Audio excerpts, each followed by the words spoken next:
बहुत समय पहले की बात है। एक छोटे से गांव में हिल्लों के बीच में एक बच्ची लड़की जिनका नाम लिली था। लिली का दिल हर वक्त जिज्ञासा से भरा रहता था और उसके मन में हमेशा सवालों की बरसात होती थी। एक धूपी दिन, जब स्कूल के बाद वह अपने घर के पास के जंगल में चली गई, वह अपने सामने दिलचस्प एक छोटी सी मैदान में पहुंची। मैदान के बीच में एक आलीशान बड़ा पेड़ था, जिसकी शाखाएं आकाश को छूने के लिए ऊपर तक पहुंचती थीं। पेड़ के नीचे एक बुद्धिमान उल्लू बैठा था। उसका नाम था ऑनलिवर। ऑनलिवर, जिसकी बर्फी धूप और चमकती आंखें थीं, ने कई मौसम देखे थे। वह जंगल के लिए ज्ञान के रक्षक के रूप में मशहूर थे।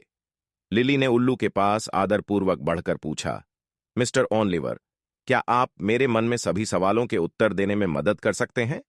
उल्लू मुस्कुराए और दयालुता से बोले, बिल्कुल मेरी प्यारी, पर सबसे पहले आपको यह प्रतिज्ञा देनी होगी कि आप ज्ञान को महत्वपूर्ण मानेंगी और उसे सुरक्षित रखेंगी। लिली ने उत्सुकता से सिर हिलाया। उस दिन के बाद लिली ने बार बार ऑनलिवर से ज्ञान प्राप्त करने के लिए मैदान की ओर बढ़ना शुरू किया। वह तारों, जीवों और जंगल के रहस्यों के बारे में सवाल किए।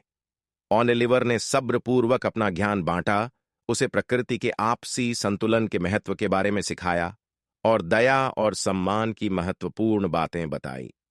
वर्षों बीतते गए, लिली बड़ी हो गई और उसने ऑलिवर की तरह ही समझदार और दयालु बन लिया।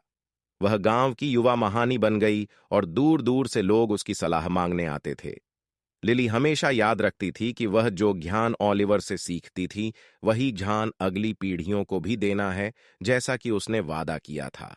और इसी तरह जंगल के दिल में बुद्धिमान पुराने उल्लू की धूपी धूपी आंखों के नीचे